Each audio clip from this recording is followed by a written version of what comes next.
Seigneur, ce soir, on vient vers toi, comme on a chanté tout à l'heure, avec un cœur simple, humble, un cœur ouvert pour recevoir de toi ce que tu veux nous dire ce soir, ce que tu veux nous apprendre, ce que tu veux qu'on entende pour pouvoir progresser. Et je te prie, Seigneur, de bénir tous ceux qui nous écoutent, de les réjouir, d'enlever leur fardeau, de leur faire du bien, Seigneur, de les ressourcer, de les renouveler. Amen. Et puis, j'ai appris qu'une dame chrétienne faisait des études auprès de beaucoup de personnes. Alors, un petit coucou. Et puis, bravo pour le travail que vous faites. Que le Seigneur vous bénisse. Et que ceux qui sont autour de vous le soient également. Elle ne fait pas des études, elle partage. Oui, c'est ça, c'est pareil. Non, elle partage nos études. Ah oui. Oui, elle partage nos études, oui. Je me suis mal exprimée, mais c'est pareil, c'est des études. Voilà, alors bravo, parce que c'est super ça. Voilà. Ouais, voilà. Eh bien, bonne soirée, puis régalez-vous, j'espère.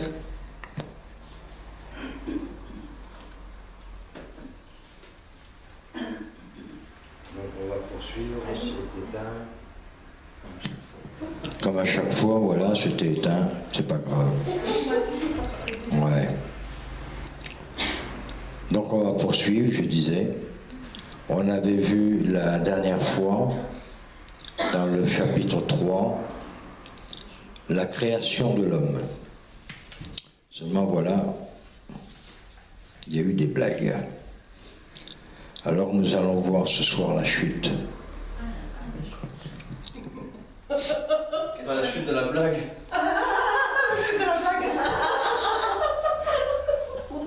Ça commence, hein, c'est... La chute de l'homme. C'est vendredi, fin de semaine. Ça commence. Non mais c'est pas grave, c'est de temps en temps ça débloque comme ça, c'est pas... C'est bon. C'est le week-end. Donc, c'est l'événement le plus dramatique de l'histoire de l'humanité. Celui qui a bouleversé la destination de l'homme. Alors, pour ou contre?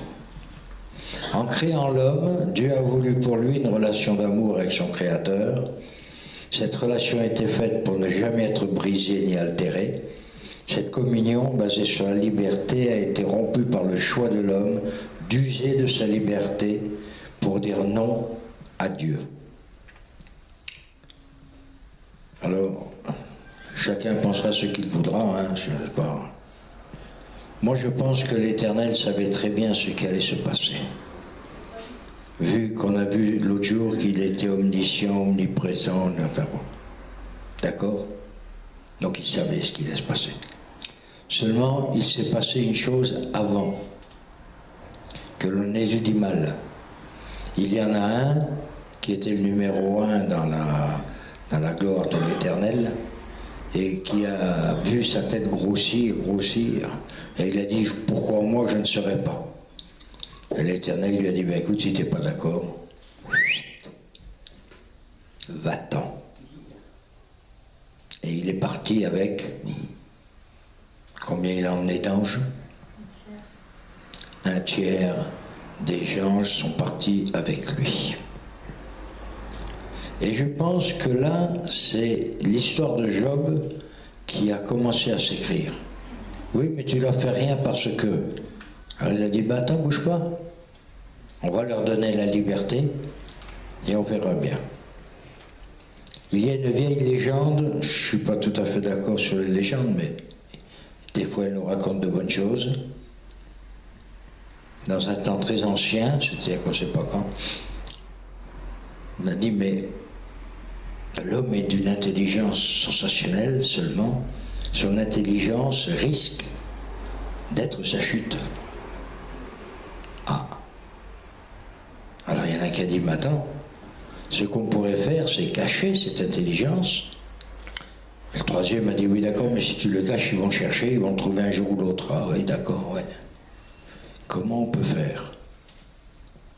Et si on mettait ça sur une montagne très très haute, ça ne servira à rien. Si on mettait ça dans les plus grandes profondeurs de la mer, ça ne servira à rien. Ils iront. Et le troisième a dit, vous me donnez une idée.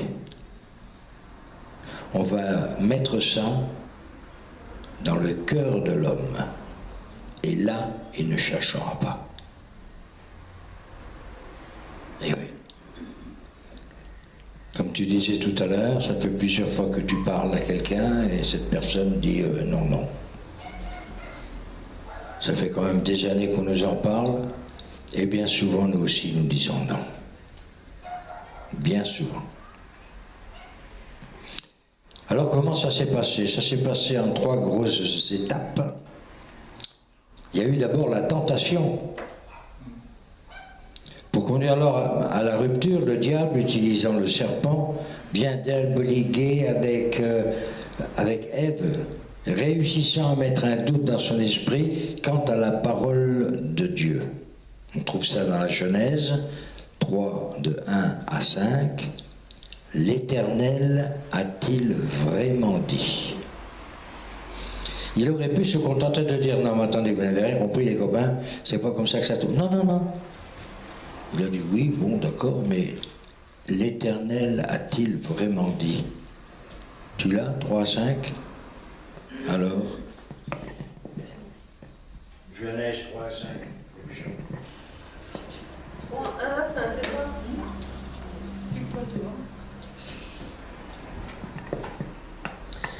Le serpent était plus rusé que tous les animaux sauvages que l'Éternel Dieu avait fait.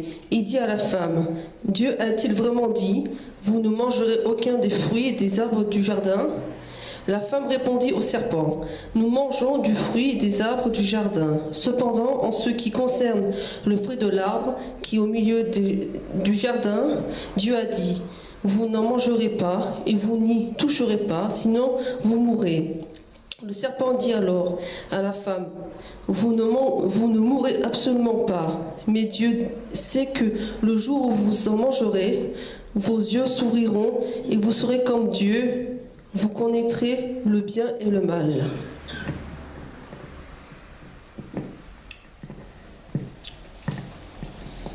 Et c'est de là que tout est parti. Ève a goûté aux fruits. Elle a été voir Adam. Oh, je t'apporte quelque chose, mon chéri, regarde. Et lui a fait la même chose. Mais jusque-là, c'était pas grave. Ça, c'était ce qu'on appelle la tentation. La tentation en elle-même n'est pas le péché.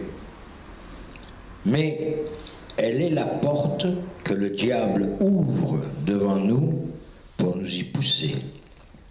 Lui aussi est hypocrite. Il ne dit pas « Ah mais ça c'est une bêtise, il ne faut pas... » Non, non, non, non, non. Est-ce que Dieu a vraiment dit? Autrement dit, tu ne te serais pas un peu trompé, mais c'est pas grave. Et là, tac. Et alors le péché, il arrive.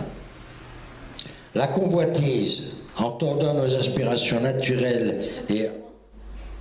Vas-y. Je suis en train de remarquer un petit truc. Ouais. Ça, les autres, ils en profitent aussi. Je me permets de t'interrompre un petit instant. Je viens de remarquer quelque chose. Là, c'est dans le verset, il est où? Il est parti où le verset? Dans le premier verset, le serpent dit, donc Dieu a-t-il réellement dit, ça tu l'as déjà souligné et expliqué, mais il demande, Dieu a-t-il réellement dit, vous ne mangerez pas de tous les arbres du jardin? Il commence par demander si Dieu a réellement dit quelque chose qu'il n'a pas dit. C'est assez bizarre comme façon de procéder. Il commence parce que Dieu n'a jamais dit qu'il ne mangerait pas de tous les arbres du jardin. Il a jamais interdit de ne pas manger, il a jamais interdit de manger de tous les arbres. Donc il commence en fait par changer dès le départ, d'induire en erreur, mais vraiment dans absolument tout. Comme tu as dit, dans le fait que Dieu a-t-il réellement dit, et en plus dans le fait qu'ils ont... Enfin, Apparemment, ils n'ont pas le droit de manger de tous les arbres du jardin alors qu'ils y ont le droit. C'est doublement... Je te laisse continuer. Oui, mais c'est comme ça qu'il agit, même encore aujourd'hui avec nous. Hein. Est-ce que je peux faire ça? Oh, qu'est-ce que ça peut faire? Ça n'empêchera pas le monde de tourner. Ah bon? Ah non? Alors vas-y, et on y va. Et une fois qu'on y est, aïe! Arriva y arriva. Mais c'est trop tard. Alors qu'est-ce qu'il nous reste? On le verra par la suite. Nous, il nous reste la repentance. Donc je disais, la convoitise en tordant nos aspirations naturelles en insatisfaction et en frustration nous amène à ne plus considérer le péché comme péché. Alors il faut reprendre ce mot péché qui vient du grec. Comment t'as dit? Non, elle écoute plus. Ça vient du grec? Non, pas du grec. Non, du latin. Non, c'est pas le péché qui vient du latin. Le mot péché, il vient d'où? Poma. Elle n'en sait rien, voilà. Non, poma, c'est le fruit. C'est le fruit. Et c'est la raison pour laquelle on a dit c'est la pomme. Mais le péché, c'est pas ça. Le péché, Paul nous l'explique. On verra ça aussi un peu plus tard. Le péché, c'est louper le but que l'on s'est fixé. Ça, c'est le péché. Je considère que tuer quelqu'un, c'est pas fantastique. D'autant que la loi dit tu ne tueras pas. Oui, mais dans certains cas, on pourrait... Attention! Et quand le cas se produit, ah bah oui, je l'ai quand même tué. Ah bon, donc t'as pas respecté la loi.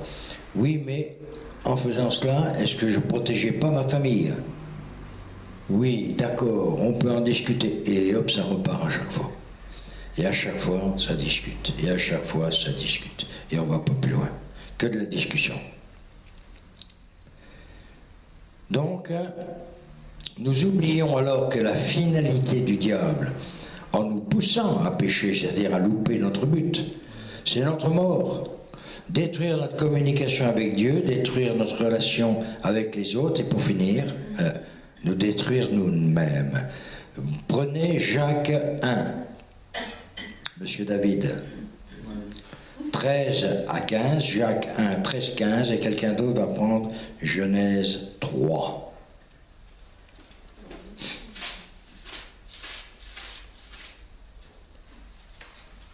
Jacques 1, 13 à 15. C'est pas grave. C'est pas grave. Oui, je suis fier. Que personne, lorsqu'il est tenté, ne dise « c'est Dieu qui me tente ». Car Dieu ne peut être tenté par le mal et ne tente lui-même personne. Jusqu'à 13, c'est ça? Jusqu'à 15. Mais chacun est tenté parce que sa propre convoitise l'attire et le séduit. Puis la convoitise, lorsqu'elle a conçu, enfante le péché, et le péché, parvenu à son terme, engendre la mort. Genèse 3. Mais toi, à partir de où? Ben, tu commences et puis les gens... On a déjà lu de 1 à 5. Ben, on a déjà lu de 1 à 5 tout à l'heure. Alors, toute la Genèse 3 nous rappelle quoi? Donc je lis ou je lis pas? Je lis pas. Tu peux commenter la Genèse. Hein? Non, vas-y, tiens. Eh ben, c'est la tentation. C'est la tentation qu'il y a eu, c'est comment ça s'est passé et surtout pourquoi ça s'est passé. Alors, ça peut paraître tout ce que l'on fait. C'est ce midi ou hier, je ne sais plus quand, aux informations, il y avait des gosses qui manifestaient pour je ne sais pas quel truc, parce qu'on leur fait manifester pour tout et n'importe quoi. Et il y avait une pancarte sur laquelle vous avez même détruit nos idéologies. Ah, c'est la chanson, la vraie chanson sur le progrès pour les trucs. Oh, peut-être bien, j'en sais rien. Enfin, j'ai vu cette pancarte, j'ai dit, tiens, ça, il y a quelqu'un qui a commencé à se rendre compte. Et vous vous rendrez compte d'une chose, c'est que de plus en plus, je regardais tout à l'heure l'histoire de notre pasteur, là, Je ne sais pas qui c'est, je ne sais pas comment il fait, je ne sais pas qui il est, hein, mais il est condamné à mort s'il continue à prêcher. Alors, comment est-il, qui est-il, que fait-il, je ne sais pas, je ne prends pas position, je n'ai pas à prendre position, mais ce qui est bizarre, c'est que quand on parle de Christ, quand on parle de l'Éternel, on est tout de suite, brrr, on est mis sous la mitraille. Et que fait-on aujourd'hui? Ah, il faut faire rentrer l'islam dans la République. Alors déjà que la République, comme il dit aussi, on ne fait pas mieux. Eh oui, on est soi-disant républicain, mais on n'est pas républicain. Ouais. On est royaliste, puisqu'on a un roi. Eh oui, et ils veulent rentrer. Hein? Alors maintenant, on a vu la tentation. On a vu, ouais, je sais, on a vu le péché. Oui, non, mais je la connais, je la pratique depuis longtemps. Maintenant, quelles sont les conséquences de tout cela? Est-ce qu'on en subit encore? Ben oui. Pécher, c'est rater le but. C'est ça, péché.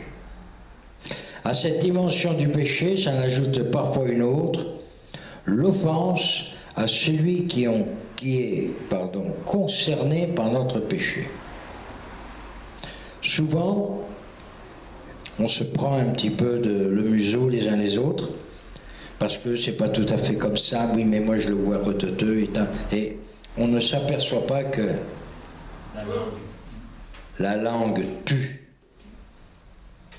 Eh oui. Pourquoi dans les grandes compagnies, il y a des gens qui se suicident? Parce qu'ils n'ont pas réussi à se faire entendre. Le gars, il est acculé à un truc, et l'autre, il dit, t'as vu, tu vois rien, t'as vu la fenêtre, allez, tac, tac. T'es au 18e, mais c'est pas grave. Jusqu'au 17e, ce sera bien. C'est après que ça va se compliquer. Eh oui. Donc on ne fait pas attention à ça. Plus que d'écouter et de se laisser tromper par le diable, l'homme a désobéi à un ordre très clairement exprimé par Dieu. C'est la Genèse 2, de 15 à 17. Dieu a dit sans détour à Adam quelles seraient les conséquences principales de ses actes s'il refusait de suivre le conseil de son Créateur. Genèse 2, 15, 16 et 17.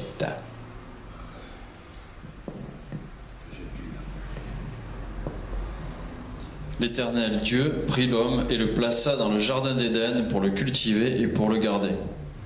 L'Éternel Dieu donna ce commandement à l'homme: tu pourras manger de tous les arbres du jardin, mais tu ne mangeras pas de l'arbre de la connaissance du bien et du mal, car le jour où tu en mangeras, tu mourras.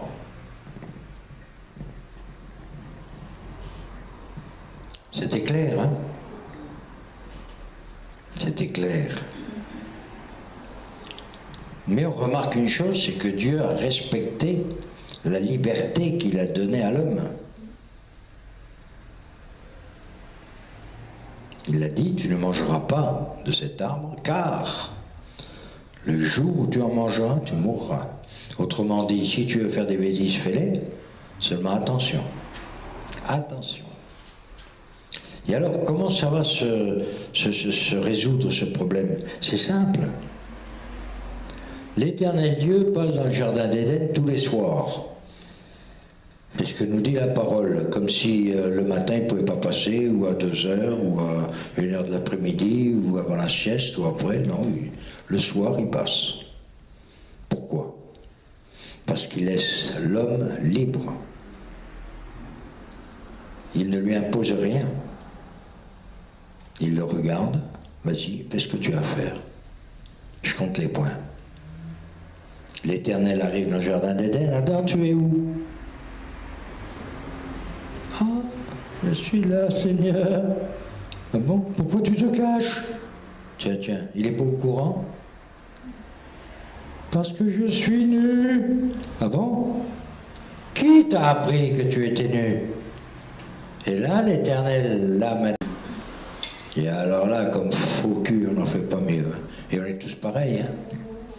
C'est pas moi, c'est la femme que tu as mis à côté. Autrement dit, si j'ai fait une erreur, c'est de ta faute. Parce que si tu n'avais pas mis cette nana à côté de moi, eh bien, j'aurais pas fait d'erreur. Ah bon? Quand on est confronté à un problème, on a le choix. Tu le fais ou tu le fais pas. Tu veux ou tu veux pas. Seulement ensuite, il ne faut pas pleurer. Il y a des conséquences. Et ces conséquences, elles tombent. Et là, donc il a bien dit quelles seraient les conséquences principales de ses actes s'il refusait de suivre son conseil. Dieu a donc respecté la liberté qu'il a donnée à l'homme. Il l'a traité en homme libre et responsable.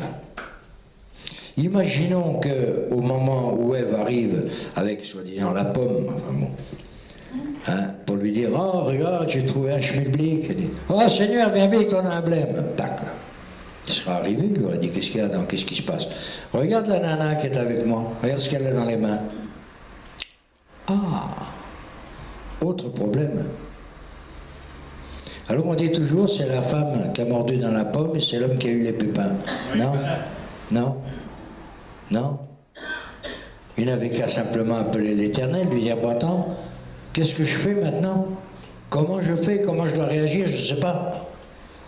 Ça ne nous arrive jamais, nous, de faire des blagues et puis après dire ah mince, si j'avais su. Elle pouvait le faire aussi dès le départ. Vous pouvez le faire dès le départ. Mais voilà. Les deux pareils. Les deux pareils. Seulement Ève est peut-être moins fautive car l'Éternel a dit à Adam. Et Adam a dit ensuite à Ève. Cherchez bien. Je crois pas qu'elle soit moins fautive. Non. Parce que... Moins responsable, moins... Non, je crois pas. Quand on regarde le travail de la femme, on se dit bon, ben, ma foi. Parce qu'en fait, elle répond... Oui. Elle répond quand elle dit « Nous mangeons du fruit des arbres du jardin », donc elle lui dit « Ben non, tu me racontes n'importe quoi, il n'a pas dit ça ». Elle lui restitue bien ce que Dieu a dit. « Nous mangeons des fruits des arbres du jardin, mais quant au fruit de l'arbre qui est au milieu du jardin, vous n'en mangerez pas. » Voilà, vous n'en mangerez pas et vous n'y toucherez pas. Alors, elle rajoute le « vous n'y toucherez pas », mais pour en manger, il faut bien y toucher. Mais, non, mais elle dit bien « vous n'en mangerez pas ». Sinon, voilà, vous n'y toucherez pas, sinon vous mourrez. Donc elle connaît bien, Adam l'avait bien informé. Oui. Oui, Adam l'avait informé. Quand on cuisine, je dis à ta mère, il faut faire chauffer et cuire logiquement. Elle comprend. Tant que c'est pas cramé, c'est pas cuit. C'est pas grave. Oui, oui, tac, tac. Hein? Elle croit que je l'ai pas vu. Hein? La soupe cramée. Ouais, c'est peut-être pas un bon exemple. Bon. Ainsi, l'homme doit assurer ses choix et leurs conséquences. La chute, qui est la séparation d'avec Dieu, est la conséquence directe du choix de l'homme.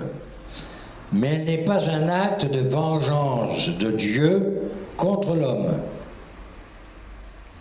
Donc, d'entrée de jeu, l'Éternel savait très bien ce qu'il faisait et savait très bien ce qui allait se passer. Il aurait très bien pu dire à Satan, tu veux dégager? Ouais, ok, allez, en avant, terminé. On se passe de ces gens-là, on les élimine, il l'a bien fait pour le déluge. Il aurait pu ne pas le créer aussi. Il aurait pu ne pas le créer aussi, puisqu'il savait. Et quand l'homme, il aurait pu dire la même chose, ah, c'est comme ça, non, non, non, non. Dieu va se venger une fois de l'homme qu'il a créé, parce qu'il s'est repenti de ce qu'il avait fait, il a fait le déluge. Et cependant, il a laissé une porte ouverte. C'est beau ça, il faut le choisir.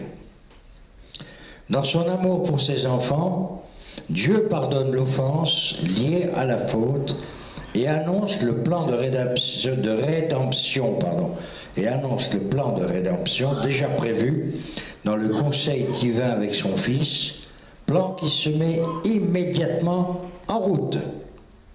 Et on va prendre la Genèse 3, 21 à 24. Le spécialiste là.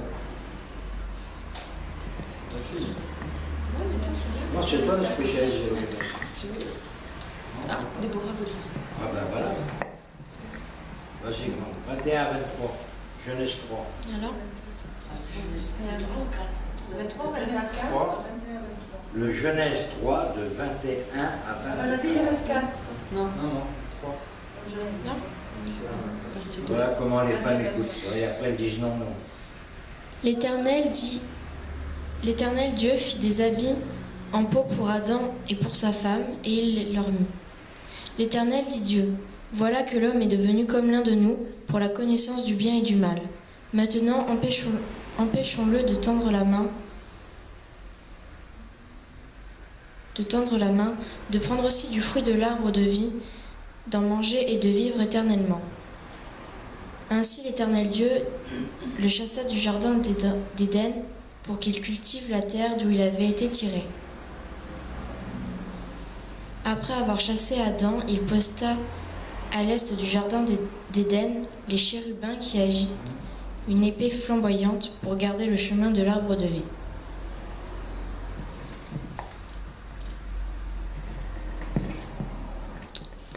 Alors voilà ce qui s'est passé. L'Éternel a dit, chappez, dehors. Mais il ne s'en est pas branché de cela. Il a laissé à l'être humain, homme-femme, il leur a laissé encore le choix de faire ce qu'ils avaient à faire. Par contre, on dit le jardin d'Éden. Et c'est quand même bizarre, ça. Si je prends une carte et que je vois où se situe l'Éden d'aujourd'hui, comment il n'y en a pas? Si? Il y a un désert. Il y a un désert, il ne pousse rien, il n'y a que dalle. Il n'y a même pas un piaf. Oui, mais parce que le jardin, il est parti dans une dimension... Il est parti ou on ne le voit plus? On le voit plus. Ah, je préfère. Ben, c'est pareil. Non. Non, c'est pas pareil. On ne le voit plus car désormais, on n'a plus droit ni à l'arbre de la connaissance, ni à l'arbre de la vie. Alors qu'au départ, Adam avait l'arbre de la vie. Ça a été dur, hein? Le chemin de l'arbre de la vie sera à nouveau ouvert quand le sang purificateur du Rédempteur coulera sur la croix. Mais nous verrons cela dans la prochaine étude, la rédemption. Est-ce qu'aujourd'hui, on peut dire que l'arbre de la vie est accessible? Oui. Oui, c'est pas une réponse. Non. Ben oui, quand même. Oui, parce que la Bible dit que Jésus est l'arbre de vie. Donc pour nous, en tant que chrétiens, enfin, même pour les non-chrétiens, il suffit qu'on s'approche de Jésus. Je préfère ça. Oui, je l'ai vu, l'arbre de vie. J'ai vu le Jésus vrai est cep. l'arbre de vie. J'ai vu le vrai cep. Je sais plus dans mais, quel passage c'est. Jésus est l'arbre de vie. Donc ça part du moment où Il était le vrai cep. Dans ce cas-là, oui. Christ a seulement dit, je suis le chemin, la vérité et la vie. Le vrai cep, après on peut faire le... Donc on peut ensuite épiloguer, on peut ensuite discuter, on peut ensuite... Mais alors pourquoi, sachant cela, sachant qu'en suivant Christ, pourquoi on n'arrête pas des blagues? Et quand je dis des blagues, c'est parce qu'il y a le truc qui tourne, alors je ne dis pas des conneries. Et pourtant, elles sont de taille. Comment? Comme tu m'as suivi. Ah ouais. Non, parce qu'à ce niveau-là, on est vraiment tordu. Hein. On a tout, on sait tout, on connaît tout, on a tout le bouquin pour faire, et on fait exactement le contraire. Comme disait Paul, je fais toujours ce que je ne dois pas faire, mais je ne fais jamais le peu que j'ai à faire. Que quoi? L'arbre de vie. Oui. On en parle dans Genèse, dans Proverbes, dans Ézéchiel, et après c'est Apocalypse. Entre-temps, on n'en parle plus, puisque on le retrouvera dans la Jérusalem céleste. Ni dans l'Éden qui a été connu, parce que ça, puis tac, voilà, fini. Puis de toute façon, la terre, elle sera détruite. L'espace qu'on connaît sera...